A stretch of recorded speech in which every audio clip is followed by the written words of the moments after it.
Okay, so in here, it was cut a while ago, but now let's continue for our conclusion. Our third decile is 55.36. Therefore, we can conclude that going back to our problem, the following table shows the weights in kilogram of 50 high school students. So these are the weights of the learners. Kilograms pala to. Okay, so therefore we can say here that 30%, let's say it's D3 of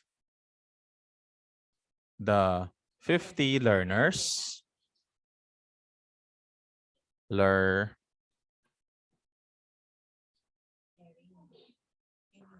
have weight lower than 55.36 kilograms. Okay, so from here we can already conclude that 30% of the learners have weights lower than 55.36. And that is the answer or the conclusion to our solution. Show me a reaction if that's clear to you.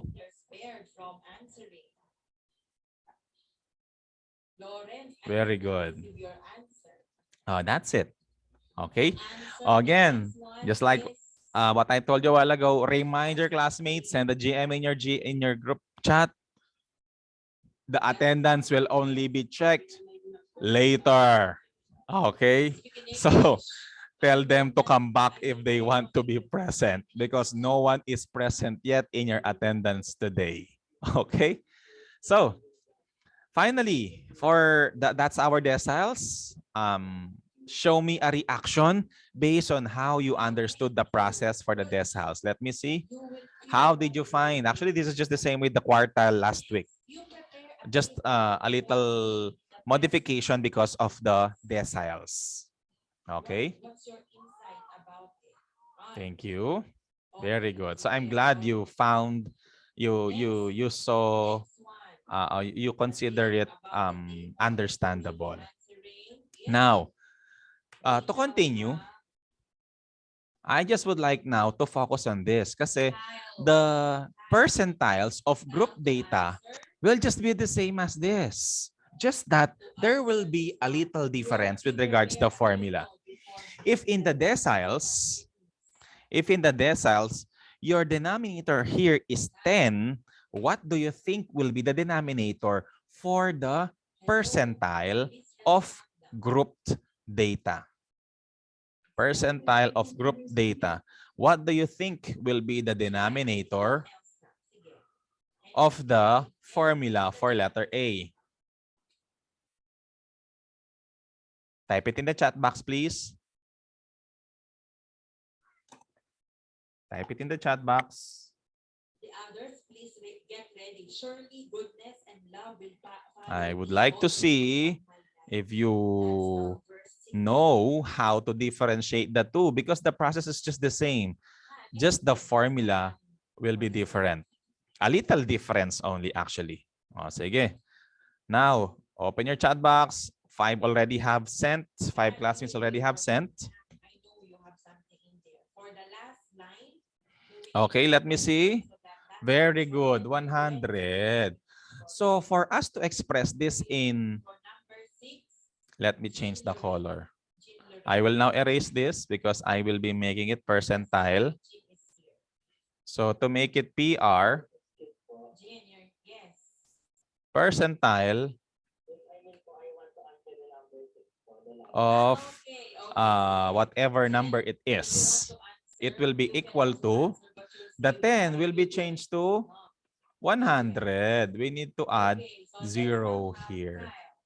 So this will now be the formula for the percentile of grouped data, and the process will just be the same. Got it? So show me a reaction if that's clear to you. The process of solving it will just be the same. Is that okay na with you, or do you want One more example using percentile of group data. Okay na with you? Is that okay na with you? O, bisa ko pa ng example with the percentile. Same process lang naman yon. Different formula, over 100 lang. Oh, what do you think? Kindly type your answer in the chat box. Isa pa po. Okay. Your classmates want more. What about the rest? Let's also hear from the rest. Lo. Ako okay na po, sabi ng iba. Okay. Oh, sige nga. Okay na, sir. Sabi ng iba. Isa pa pong example. Okay. Sige nga. Oh, one more pa daw. Let's just keep it. Let's just make this quick. Okay? Para lang ma-practice. Okay. No problem with me. Okay. It's your request. You are my boss. Okay. So let's have this naman. Dagdagan natin yung given.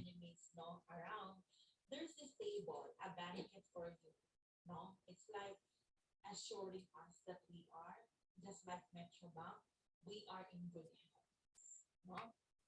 Last one. Okay, let me just shorten the process, okay? So in this example, the table shows the scores in grade 10 mathematics of 70 students. Wow, bigger number. So we have 70 learners now. And in here, we are asked to find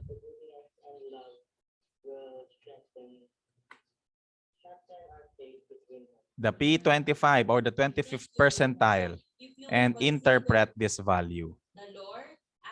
Okay, that's the process. Okay, and of course, we will be needing the cumulative, the frequency distribution table. I will now just be pasting the frequency distribution table kasi you already know this, just to shorten our process so that we can immediately proceed to our computations. Okay. Here you go. Let me just put it here. Para ABCD agad na, ABCD in agad ang isosolve natin. Okay. This is it. Okay. Tama. Now, let's identify our values. These are the A, B, C, D, and E. So for our A, help me in solving this, huh? For our letter A, this is the summation of, R times the summation of F over 10 or 100. If it's percentile, is it 10 or 100? Type it in the chat box, please. I would like to see if you understand what will we use. What should be the denominator here if we're solving for A? Should it be 10 or 100? It should be 100. Very good. Because 10 is used for the decile. Good. Oh, go. Solve for this. Our R is 25th percentile. So that becomes 25 times the summation. Here's the summation. 70 over 100. Type the answer in the chat box, please. Type the answer in the chat box. Type the answer in the chat box. Okay. Very good. Oh, what about the rest? Let's wait for the rest. Everybody must type so that you can practice your skill. Okay. Solve it properly. 25 times 7 divided by 100. Okay, majority of you are getting the correct answer. But there's one here who got a miscomputation. Solve it again. The answer here will be... Oy! Where are they getting those answers? Why are they different from the rest? Let me just see. Okay. Tignan nga natin. Saan ba nakukuha yun? Ba't iba-iba sila ng sagot? Okay, 25 times 70 equals 1750 divided by 100. 17.5. Hindi siya 14, hindi siya 16. It's 17.5. Okay. So this is 17.5. Very well said. That is Oh, over see? here. That's letter A. Okay? Oh, now let's solve for letter B. Let's For letter because B, B is we need our to goal. solve for the Calculated God's loving guidance. Yes, because that is LBPC, our the lower bound of your percentile class. thank you. Next, how does Psalm LBPC. 23? Oh, let's identify muna the lower bound of the percentile class. This is 17.5. Where can you find this in between two numbers? Where is 17.5 located? Identify the two numbers So uh, what we have here, that closest this measurement, the Judaism, 17.5. Look, Hinduism, focus on the cumulative frequency. the West, Focus on the cumulative frequency. Nasaan si 17.5 dyan? Pagitan ng dalawang numbers. What are those numbers? Type it in the chat box, please. Here. Focus here. So, Focus here. Here, dito tayo magpo-focus. Nasaan dyan yung 17.5? In between what numbers? Very good. Okay. What about the rest? Oops. 17.5 ah. It should be in between two numbers. Oops. Some of your classmates are sending 18 and 27. Tignan nga natin. If this is 18, this is 27. Nandito si 17.5? Is it there? Ayo. It should 17.5 can never be in between 18 and 77 because 18 is greater than 27 than 17.5 na. Remember that. Okay. Oh, see? This is the reason why I'm asking you to write the answer on in the chat box so we can identify. So, 17.5 is in between here. Nandito si 17.5. Kayo naman mo. Nasa pagitan daw ng 18 over 18 and 27. It's here. So 17.5 is there. So therefore, which will you consider as your percentile class? The group, the row of 18 or the row of 11? Which one? The row of 18 or the row of 11? The percentile class. Which will be your percentile class? Row of 18 or row of 11? Percentile class, ha? Percentile class. Remember, the percentile class will always be the number greater than 17.5. And that will be the row of 18. Okay, let me color it here. See? Good thing your classmates ask for another computation. This is your percentile class. Okay? Take note of that. Percentile class. Okay. Now, let's move on with the lower bound of the percentile class. Focus here. What's the lower bound? Lower bound, lower bound, lower bound, lower bound. What's the lower bound? Type it in the chat box. What's the lower bound? 54.5 or 59.5? What's the lower bound? Type it in the chat box, please. I would like to see if you understand the process. What is the lower bound? Let me see. Lower bound. Very good. The lower bound is 54.5. Got it? Oh, see? Buti na lang. Nag-request kayo ng another example. Oh, letter C. The letter C is the cumulative frequency. Oh, this time, eto. Will we get, going back tayo dito sa cumulative frequency. We're back to the cumulative frequency. Focus on these two numbers that are enclosing 17.5. Here, dito. Which will you use? The bigger number or the smaller number? Which will you use? 11 or 18? Which will you use? 11 or 18? The answer is 11. Very good. See, dito pa lang gagamitin si 11. This is where we will use 11 because in here, we will use the lower value. Okay, Mar Wilson explained it. Lesser number kasi po magiging negative pag positive ay kapag bigger number. Very good. In the formula a while ago, our general formula, it has to be smaller. Because if you use 18 here, you will arrive at a negative answer and that will be wrong. Got it? Very good. I'm glad you remember the process. Letter D. For letter D, this is the frequency of the percentile class. Where is the frequency of the percentile class? Frequency, oh, the percentile class is in blue. What's the frequency? The frequency of the percentile class. The percentile class is 18. Tandaan lagi yun. You mark it, ha? When you do your solution, put a mark. What is the frequency of your percentile class? Don't use this. Don't use 2 because 11 is not your percentile class. Your percentile class is that of 18. Remember that. So what's the answer? The answer is 7. Very good. Okay, take note of that. Okay, there.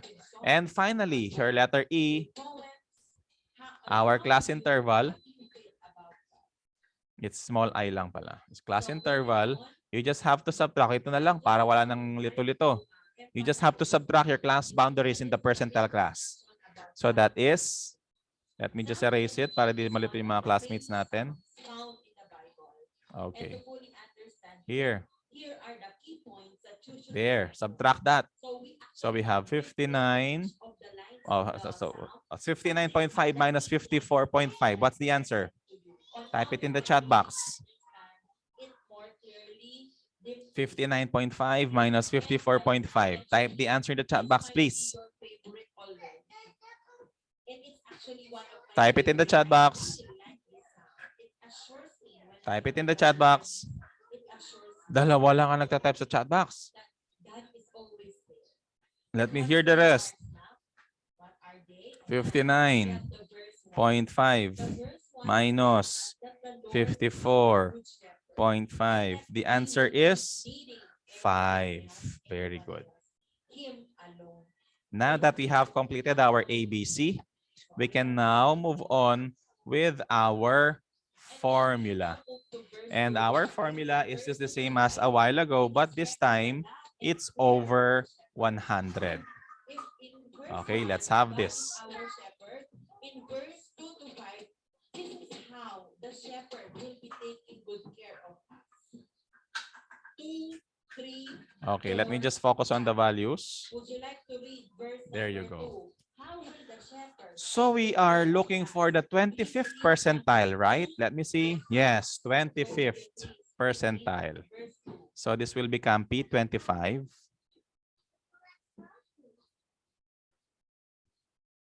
P25 is equal to LBPC 54.5 plus the summation. This is letter A. There you go. So okay na to. We have 17.5 minus cumulative frequency 11 minus 11 over FPC 7. Okay na rin to. Times your I is 5. Okay. So, solve for this.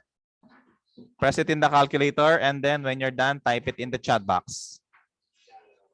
54.5 plus 17.5 minus 11, that is 6.5.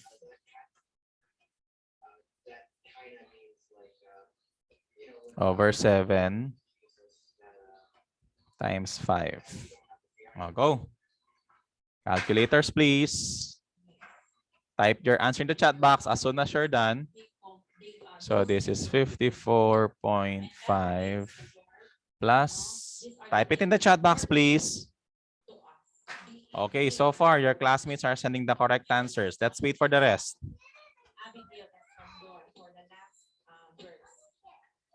Please try this in your calculators. Very good. So we have 6.5 divided by 7. Okay, and then multiply it by Still, when we are times 5. adding, please There you listen on go. So we have here 4.64. O add the 2. Darling siya. The 25th percentile will be equal to plus 54.5. The answer will be 59.14. Very good. Your classmates got the correct So remember, answer. verses 2 to 5, they are the ways and means on how Okay, so the the 25th percentile is 59.14. O, sige nga. Given this, make a conclusion. What is the conclusion to this solution? It says here, these are the scores of grade 10 mathematics learners. These are the scores. And your P25 is 59.14. What conclusion can you make? Type it in the chat box, please. Type it in the chat box. What will be your conclusion for this? The given is, this is the table, or these are the data for the scores of grade 10 mathematics learners. 70 learners. Sige nga. Type your conclusion in the chat box.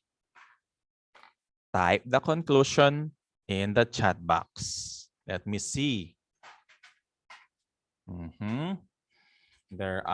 This is 2025, 70 learners, and these are their scores in grade 10 mathematics.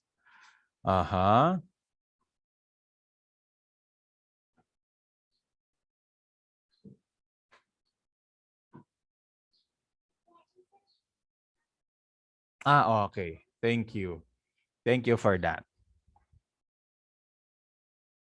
Okay, good, good, good.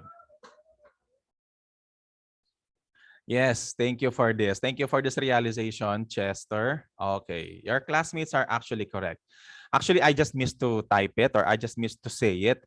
But the P25 value, 59.14, is still part of the 25th percentile. So sorry for that. In your conclusion, it should say, and your classmates are getting this correctly, 25%. Thank you for that. Thank you for reminding me that. So we have here, the conclusion will be 25% of the 70 learners got scores equal to or less than, yeah, thank you for that. The 59.14 is still included. Equal to or less than 59.14 in mathematics. 25% of the learners got scores equal to or less than 59.14 in mathematics. Okay, that's it. This is the complete value. And why I don't know if you just noticed, if you just look at our values kasi, the values are actually, or the data, the scores are actually whole numbers, 59, right? Similarly with the rest a while ago. And then the 0.14 is a decimal na minsan very, very seldom that we will be getting 0.14 in our scores. And that's the reason why in our previous examples a while ago, automatically less than yung nilalagay ko. Kasi usually naman whole numbers yung mga scores nila. But thank you for this, para mas kompleto and mas comprehensive yung ating conclusion. Better yet, you also include the equal to. Okay, so that 25% of the 70 learners got scores equal to or less than 59.14 in mathematics. Thank you for that. Thank you. So that is a more comprehensive conclusion kasi you are already including 14, which should really be, because 59.14 is part of the 25th percentile. Okay? Thank you for that. And your classmates got the correct answer. Oh, this is another conclusion, another way to interpret. Let me just copy it and paste it here. This is from Jenibel. Jenibel said 25% of the 70 learners got a score of 59.14 or lower than 59.14. Very good. That's also correct. So equal to okay, or less than, o kaya naman got a score of 59.14 or lower. That's also correct. Very good. Okay. What else? Okay, and the rest also got it correctly. Okay. So do you have any question? Do you have any question regarding this? Show me a reaction if you understood the process. Let me see. Let me see. Show me a reaction if everything is clear, if the process is clear. I will now be checking the attendance before we do the memes for the day. Okay, so I guess everything is okay na. Just pare-pareho lang yon. If you will recall, quartile for this formula, it's over 4. Decile, it's over 10. Percentile, it's over 100. The process is just the same, right?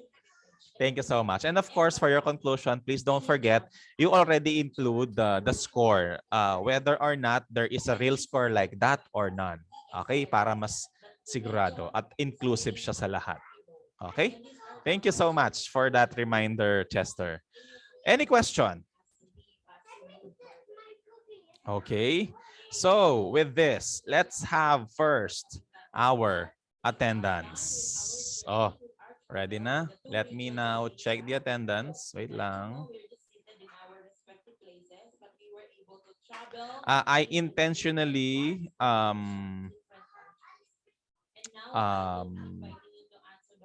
put the attendance checking at the end because I would like to see who among my learners will last long in the discussion. Okay, just make sure that your names are properly named, because if your class number is different or your name is different, I might not be able to recognize your attendance. Ready na? Okay, let me just make this bigger. Share screen. Okay, attendance checking. So today is 8. Okay, ready. Just make sure that your names are properly labeled. Okay, we have here 1, 2, absence 3, 4, 5, 6, 7 is wala na, 8, 9, 10, 11, 12 is not here, 13, 14, 15, 16, 17, 18, 19, 20, 21.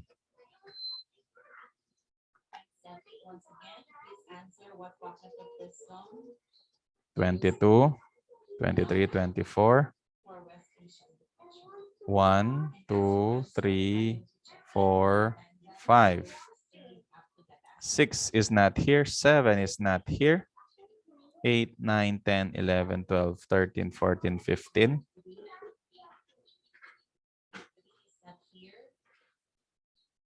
16, 17, 18, 19, 20. 21, 22, 23, 24, 25, 26, 27, 28.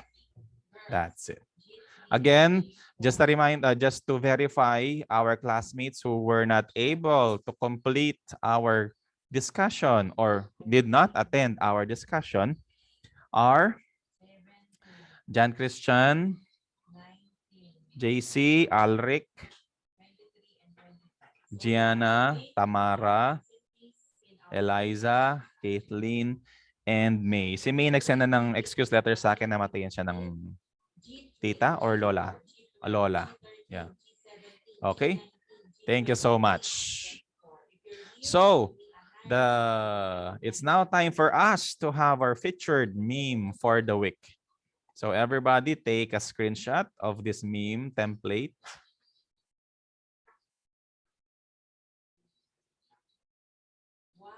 Okay, go. Take a screenshot of this meme template. And then edit your meme and don't forget to post it in our Padlet. Ready na? Na-screenshot na? 1, 2, 3, 4, 5. 1, 2, 3, 4, 5. SSD. Okay, let's now move on with our other links. I'll just be posting the link to our chat box. Where is the 10 one? It will become your habit to do. Thank you. Not coming. So what do you remember now? And faithfulness. Deciles and percentiles. Here, the math 10 memes. To always put trust in God. He is our Father and provider, the one who always gives us information. Okay, start posting your answers. Ba, tayo lang yata nagpo-post. Like us, and we have colorful structure. Eto. To always From remember 10, 1. and give importance to it. Ay, dati pa to God is already enough to satisfy. Okay, go 10-1 lang yata nagpa-participate dito. Walang iba section. Bahala sila. Okay. Start posting your memes. Don't forget to post your section and your class number. Serve God in over. Let me see quartiles. And then from quartiles, ito na si deciles and percentiles. Okay, what about the rest? Let me see. Don't forget to raise your classmates, ha? With me for 2 weeks in our journey in the south and Okay, west ito naman. of Asia. I hope No you enjoyed mistake. our journey. Pero nakalimutan mo, napagbaligtad mo yung denominator for decile at percentile. Kaya don't forget that. Thank you for this. This is a good reminder. Always remember, if it's quartile, it's over 4. Decile, it's over 10. And percentile, it's over 100. This is a very good reminder. Thank you for this. What about the rest? Okay, yung iba nagpo-post pa, nag-iisip pa ng catchy meme nila for this week. Okay, so thank you so much. So that I will not be keeping you long, but please, please, please continue making your meme and post them in our Padlet so that when we see it, we get to laugh and smile while we recall our learning experiences. Okay? Thank you so much. So with that, I guess we can already end our Sir, pwedeng sariling gawa? Of course, make your own. You may make your own meme. No problem. Okay? Just post them here. Besides, we will be seeing them as we look and visit our Padlet. Okay? I will be recording your memes at the end of all the discussions. Yung ko palang nire-record. Pero your posts for the meme should be timely, ha? Your week 1 memes should be within that week. Bago pa ma-post yung mga week 2 memes. Kasi pag yung week 1 meme mo, na-post siya ng week 4 discussion na or week 4 meme, medyo out of place na siya. Kayo naman mo, dapat real time tayo. Okay? Thank you so much. So without further ado, let us now close our discussion.